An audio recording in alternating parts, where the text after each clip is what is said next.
Take two. Kyle here from All Media Reviews. Here to do a honorable mention, EPs, and a recap of my albums of the year for 2023. I filmed another video that went 42 minutes long.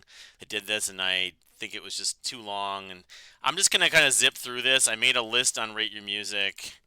So EPs 10 to 1. And so I got linked here the songs of the year. I'm going to go over that in a separate video, I think. I did it like a top 20 on that. But then, of course, there's the roundtable video that I uploaded.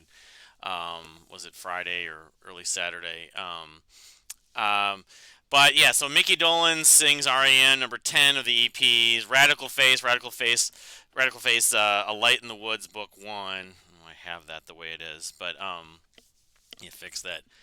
Then the toehider EPs, all five of them, Take on a Tank, Horse, the four castles of Stello Karen, snapshots from Beacon Town, Spring Dance 85, and Quit Forever. Number 3, Aji, June Songs Volume 1, Shell Pink, The Warmth of the Sun, project from Josh Ralt of Mercies. This is really good. It's sunshine pop. I love this. And then Derpa Robbins' Prelude to Firebird. I don't have the Matt Page EP because I have not heard it. So Matt Page from Dream the Electric Sleep put out an EP. I don't know if it's under his name. I can't remember, but a couple months ago. But anyway, so going through now, so 37 through 1, 37 to 6, the top 5 I already did in that video. Dave Kurdner, Heartlands, Mine Volume 1. These are all kind of tied. The Chronicles of Father Robin, Songs and Tales of Eroia, whatever how you pronounce that. I Am the Manic Whale, Bumper Book of Mystery Stories. Moon Safari, Labakan Volume 2. I really love the song Blood Moon on that. Lack Thereof, Danny Syme, formerly of Menomina, New Devonian, number 33. Number 32, Themes for Great Cities, Talon, which is a Mew connection. I forget the exact Mew connection. The guy worked with Mew that did this, I believe, on like one of their videos maybe. Telephone, one of the guys who used to play with Self, his project. Yes is Mirror to the Sky, number 30. I like it, better than the last 2 records for sure. Carolyn Polachek, Desire I Want to Turn Into You, very Image and Heap-like, although it kind of, the staying power didn't last after a few weeks of listening to it, but I still like it. Really popular among hipsters. La Priest, Foss Luna, from La Priest from formerly of Late of the Pier. Not as good as one of his previous records that had that Oh I Know track that I loved from a few years ago, but I still liked it. Electronic, pop rock, indie. Extreme 6 is one track. It talks about references The Wizard of Oz. I think it's Over the Rainbow or something like that. Let's see. I'll just load this in quickly. I'm trying to get through this. Yeah. Other Side of the Rainbow. That's my favorite part. Very hair metal-like, but still. Harp, Albion, this is the project from Tim Smith, formerly of Midlake. A lot of it sounds very kind of Nick Drake-like. I like it. It's kind of one note, but it came out the same day as Giant Sky and Peter Gabriel and codeseven, but it's only a few weeks old, but like it. Took many years for it to come out, I guess. Polyphonic Spree Salvage Enterprise, number 25. Again, an album, again, 10 years in the making. I was really excited when I first heard the first single, but as a whole, it didn't have enough for it to go higher to get attached to. But it's good that they put out a new record. It's better than the last record. I know Notes Reviews did some commentary on it, on his 35 albums from 2023 that he hadn't talked about. Anyway, Mayor Hawthorne For All Time. I briefly mentioned that in the roundtable video. The Pool is my highlight on this record. Not as good as some of his records, but it still kind of has the Mayor aesthetic of the smooth R&B, kind of modern production sounding record, but still having a retro feel to it. Anyway, we're seeing him live in a couple months, my wife and I, so looking forward to hearing some of these songs live. Sucre, Star Kisser. This is the long-awaited record from the second full length, I think. The third release from Stacey Dupree King, formerly of Isley. Kind of electronic pop with some chamber moments at points. I like it. I didn't get attached to it, but it's not on Spotify still, I don't believe. It's only on, I think it's only on Bandcamp anyway. Star Kisser. Sufjan Stevens' Javelin, number 1 for a long time here on Rate Your Music. I recently revisited and liked it a little more than I had. It's kind of Sufjan Stevens by the numbers, but there's some moments that are kind of melancholy, and there's one electronic kind of track. I like it, but I don't know. It's not as good as Illinois or especially Age of Odds, but still. Local Natives, Time Will Wait for No One, number 21. Probably my least favorite Local Natives album. Still not bad, but it would have finished higher and been more attached to it because it came out in the summertime. But anyway, I think the songs were a little better live. But yeah, I mean, it's got a few, NYE, there's a couple of songs I liked on it, but anyway. hmltd or HM Limited, The Worm. I wanted to really love this record, but it was just it had the melodramatic sort of theatrical part of it, the concept, the rock opera part of it kind of killed it for me. I do really like the track that references Nina Simone's Sinnerman, especially. It's called, what was it called? Past Life. That's the biggest highlight. The voiceover and the narratives, though, I just don't like lend to being replayed. There's moments that I like on it though, but anyway, decent record. But I haven't listened to their previous record yet. Maybe I need to go back to. I don't know if the rock opera theatrical thing is really their forte, and that's really the kind of stuff they always do. A little bit like the Proto Men. But anyway, Sigur Rós Ata. It's pretty much par for the course for Sigur Rós. It's not that different than most of their other records. Not as heavy as that Valtteri record they released. I think was their last record that was like almost 10 years ago, but it was like 7 years ago. Anyway, kind of cinematic Sigur Rós music. I mean it's not bad. It's not amazing. I didn't get attached to it, but I liked it. Avenged Sevenfold. I like half of this record. Ordinary and Cosmic are my favorite parts, especially. But I know that a lot of people love this record, including people that were on the roundtable thing I just uploaded the previous video. So, but anyway, number 18, number 17, Scalise. Before We Dry Up, local band. 18 or 19 tracks on this, kind of like Margot Nuclear So-and-So's, or there's one song that reminds me of Marillion's. I think it's The Party, but they have two singers, and I think this band has a bright future potentially, and it's kind of blues rocky, but I mean there's other progressive elements to it. The saxophone's really nice in this. There's a bunch of songs I enjoy. They opened for the Family Crest. That's what I heard about them. But She's Gonna Kill You, Dollar Short is a banger. Airbag. There's a Caladium, American Run. The female singer I like too, although I like the male lead singer most, Graydon Hill. But anyway, Scalise is most people don't know probably, but they are from Minnesota, but they just like Kimono, doing progressive stuff of a sort. Although it's not so much like it's just doing a lot of different kinds of instrumentation and odd time signatures and dynamics in their style of blues rock. Kimbra Reckoning, number 16. I like it. I didn't get too attached to it. The Way We Were is my favorite part of it, though. So I'm just going to keep going here. Dream the Electric Sleep, American Mystic. Production's what kind of killed it for me for being like addicted to it, but I like a lot of it. It's great to have a new Dream the Electric Sleep album after all these years. Some of the cymbals do clip on it, though, but otherwise I probably would have been in the top 10, at least the top 10. But the title track, Forge in the Furnace, I think. Forge in the Furnace are probably my favorite two tracks. Love Letters.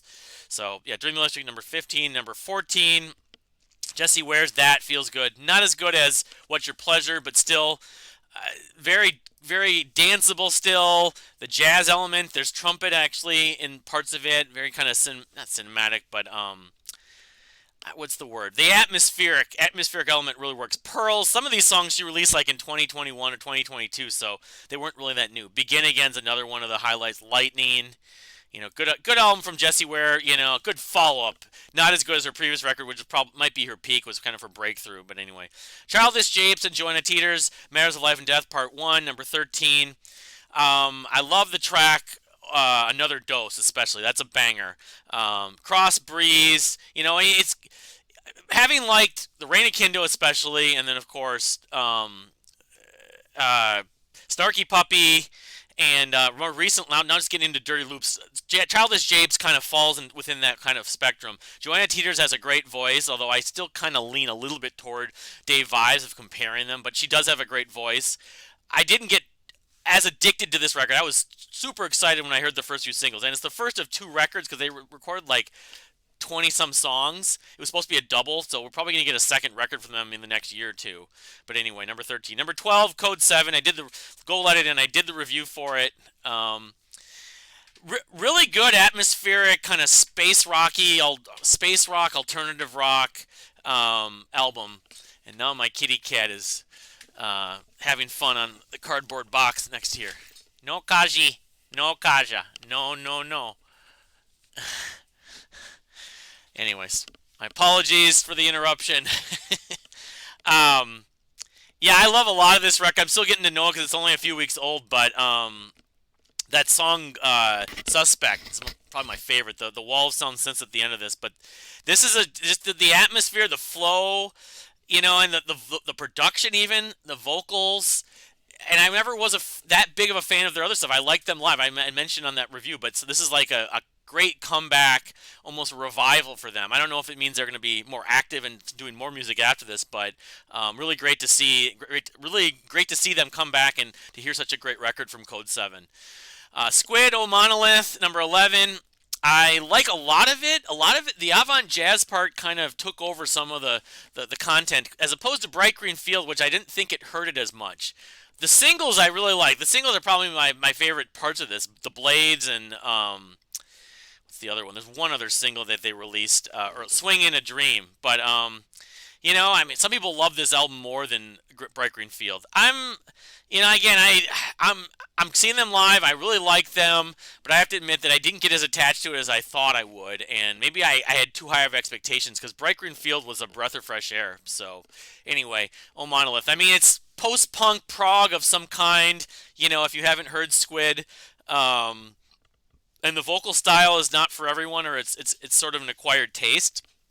He does the kind of, the kind of yelling sort of stuff, but it seems to fit with their music for the most part. So, Eve's Tumor, mouthful title, number 10, Praise the Lord who chews but which does not consume or simply hop between worlds. I like a lot of this. I wouldn't say I was obsessed. I got addicted to it for about a week and a half. I listened to it maybe 10 times, and some of it reminds me of Block Party. This guy named Martin from the UK recommended it because he knows I'm a Block Party fan on Facebook back in the summer. Some of it reminds me, actually, oddly enough, a little bit of King's X, the later, kind of the late 90s King's X specifically. Some of the, I don't know, part of it's because Eve's kind of sounds like a little bit like Doug at points. Some of it's like, hypnagogue, glitch pop, what do they call it? Hypnagogue? Neo-psychedelia, yeah, that fits, but the style of Eve's Tumor has that I don't know what it's called, hypnagogue, hyper pop. I don't know if it's hypnagogic pop. Yeah, so some of it has, and like the samples actually I really like, although they're less field recordings and more sort of commentaries and like, I don't know. But I mean, Meteora Blues is one of my favorites on this record. Another one is Operator. Ecolaya. It's only 37 minutes, so it's an easy listen. I don't know. I mean, is it kind of an isolated record where I won't return to it? Probably will. I haven't listened to the previous records, but anyway. Number 10, that's why I finished that high, because I listened to a lot back in the summer. Stephen Wilson, The Harmony Codex, number 9. I got the copy right here. It's right here too. My favorite is The Staircase, but for sure. I like a lot of it. Some of the songs have grown on me, like Beautiful Scarecrow, and there's a few others that I didn't initially care for. Time Is Running Out. It's not the Muse song, of course, like that. The title track, I'm still not that blown away by. It's just a wall of sounds, like a slow burning synth track, basically almost all synths. Impossible Tightrope is nice, although it's just sort of, here are the chops, but Actual Brutal Facts, that's the other one, which there are parts of it that the vocal approach is weird, but kind of reminds me of a couple other Stephen Wilson songs. I'm not remembering right now.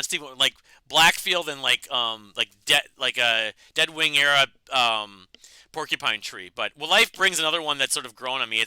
That's more of just a standard pop rock song, but as a whole, I'm not like obsessed with this record, and The Future Bites, push come to shove, might be about as good, even though there's like more impressive performances on this record. But I like it. I'm not blown away by it, but I think it's partly a product of the year that it finished this high, because other years it probably wouldn't have finished quite this high. Black Belt Eagle Scout, The Land, the Water, the Sky. This is Catherine Paul, formerly of Genders and Forest Park. Kind of post-rock, dream pop, kind of Mazzy Star-ish, but also David Gilmour-esque in some of the guitar tones. There's tons of emotion on this record. Kind of reminds me of Warpaint, of course, because she's a Warpaint fan. But I think this is a little bit of a breakthrough record for her. I saw her play it live. A lot of it's channeling her kind of going back to her roots, her indigenous roots. That's what a lot of it's about. But it's not music that you'd hear at powwows exactly. I don't know. It's just there's a great flow to it. There's great emotion behind it. I don't know. I happen to really just like her voice as a singer, and especially on this record. She's kind of whispering, but whispering just kind of doing the light singing. But I think it fits the music for the most part. There's still noise in it, but it's not too noisy. I guess that's the best way to put it. My favorites being probably Blue, On the River, Tree Line. Don't Give Up the Closer's really great. So anyway, Black Belt Eagle Scout, The Land, the Water, the Sky. Peter Gabriel, I/O or I/O, did the review, of course, a few weeks ago. My favorite parts of this are the sort of more upbeat, poppy tracks, Panopticon, and Panopticon. There's two. Panopticon. It's Panopticon with an M. Panopticon is the name of the band. There's a band called Panopticon, a metal band, and it looks like we're getting snow. Wow, it's a miracle. One day after Christmas. Road to Joy. And the different mixes. Of course, I haven't heard the Dolby Atmos, but the different mixes are.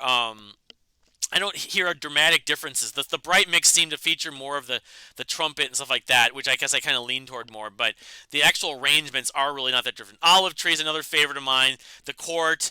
The ballads are fine. I mean, I guess I'm more about Peter Gabriel's individual songs as opposed to his albums. And even though I consider Up my favorite of his, but anyway, the Guess Who, Plain d'Amour.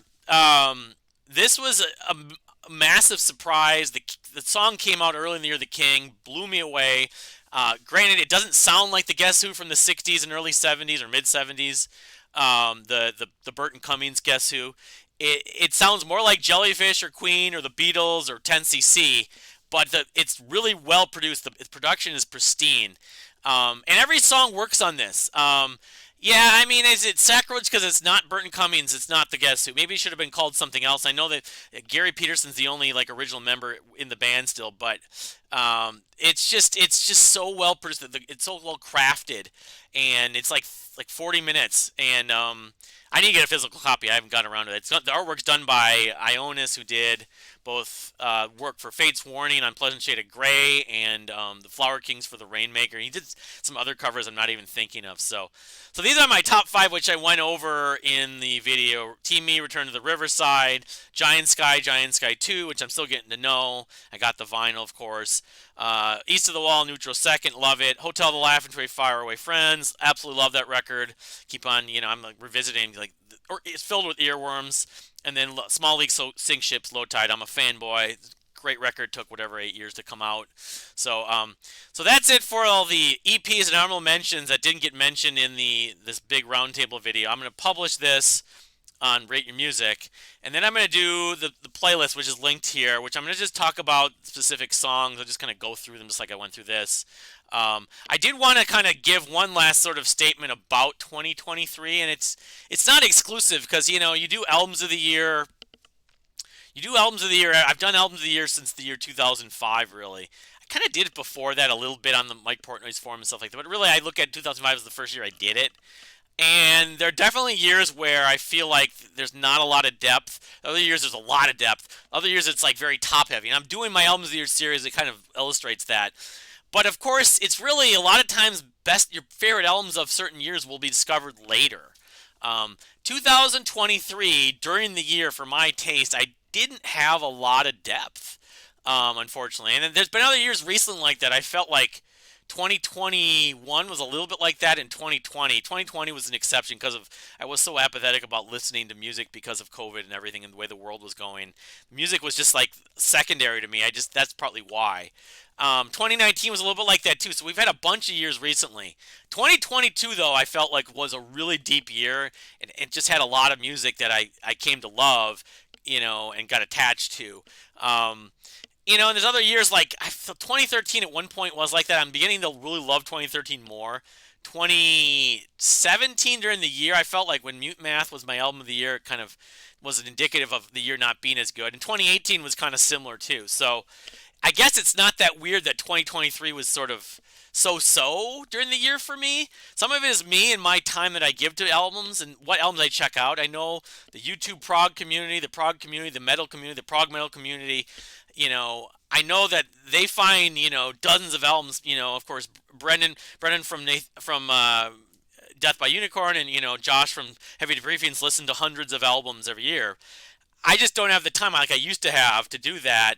And a lot of the records they listen to that I check out later that were, Nathan on Shuffle champion, Rhyme Signature champion, Scott from the Prod Corner champion, all these people champion, just aren't that much my thing. Some of these records that toward the top. So that's part of it is that modern retro prog, for whatever, which is sounds like an oxymoron, for the most part, the kind of Spock, Speared, and the Flower Kings and the Transatlantic kind of offshoots generally it has to be unique for me to get into. And then prog metal really since most prog metal, the Dream Theater kind of influence stuff especially, but that's nothing new. It's got to be an exception to me for my tastes. I lean more toward, of course, progressive art rock or alternative prog or indie prog more than anything else. But even that, if it sounds like Radiohead or the Arcade Fire sometimes, especially Radiohead, I'm not going to probably go for it. Or the production can be an issue. So there's just a lot of stuff that is out there that I don't listen to or I don't listen to enough to even list. So that's kind of part of it is that, a lot of this stuff is just, it's the odds. I'm not that big of a Moon Safari fan. More power to people that love them. I understand it was great that they put out their first record in 10 years. So that's kind of it with a lot of this stuff is I kind of have to find my way, and I totally realize that I'll discover stuff later, and it's something you just have to sample. I have a list of albums that I may do a separate video on from different lists that I haven't heard yet. Where is it? I had it here. Like Nathan on Shuffle did a long list, and notes reviews, and just from I haven't heard the new Voyager record. I'm not a prog metal person generally, the standard kind, but it's supposed to be really poppy, so that's why I'm actually really curious about it. But let's see here, songs. See if I can find it. Well, anyway, I'm just going to call this a video because I don't want this to go nearly as long as the other one. So, but thank you for watching. If you subscribed recently, thank you for subscribing. But if you've not, please subscribe, and we'll see you next time.